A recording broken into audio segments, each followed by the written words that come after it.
Alhamdulillah, vassalatu vassalamu ala rasulillah. Assalomu alaykum va rahmatullohi va barakatuhu.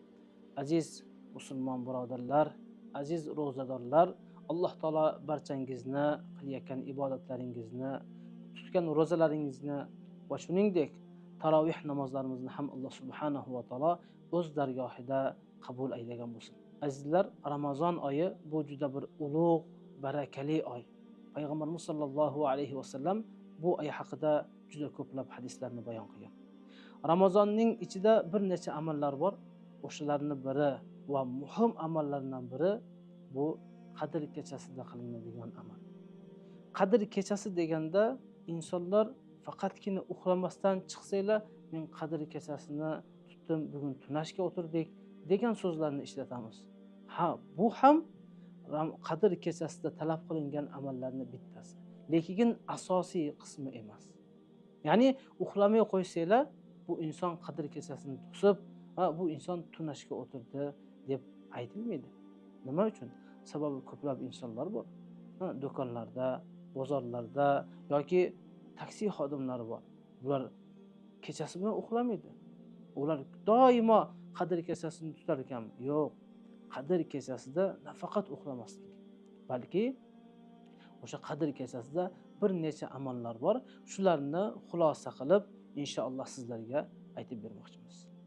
Birinchi amal, Qadr kechasida uxlamasdan kun botgan vaqtdan boshlab ertasi namoz, bomdod namozini vaqti kirgunga qadar uxlamasdan chiqishlik.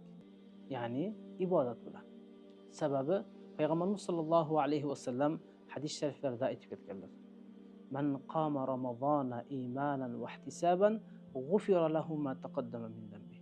Qaysi inson Allohga iymon keltirib va Alloh beradigan savoblarni umid qilib Qadr kechasi uxlamasdan chiqadigan bo'lsa, u insonning barcha gunohlarini Alloh kechiradi.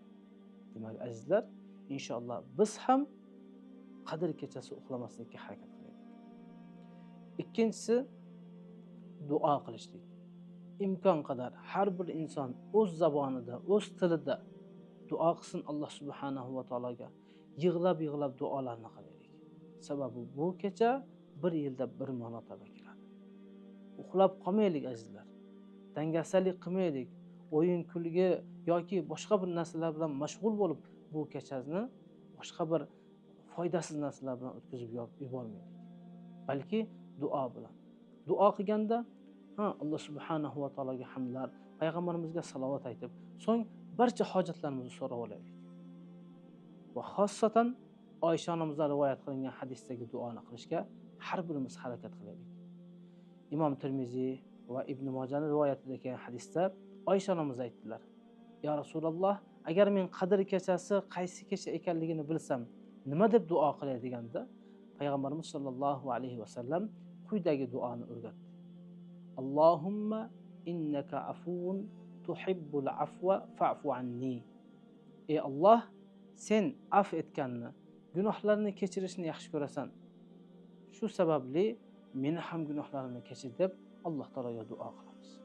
Va barcha ummat uchun, ahli oilamiz, o'tib ketgan ota-bobolarimiz uchun va barcha musulmonlar uchun duo qilamiz. Azizlar, bu kechani foydasiz narsalar bilan o'tkazmaylik. Uchinchi esa namoz bilan mashg'ul bo'lishlik.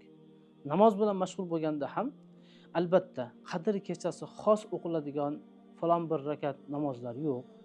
100 rakat namoz o'qiysiz, 50 rakat namoz o'qiysiz degan hadis yo'q. Lekin payg'ambarimiz sollallohu alayhi vasallamning doimiy o'qigan odati bor edi.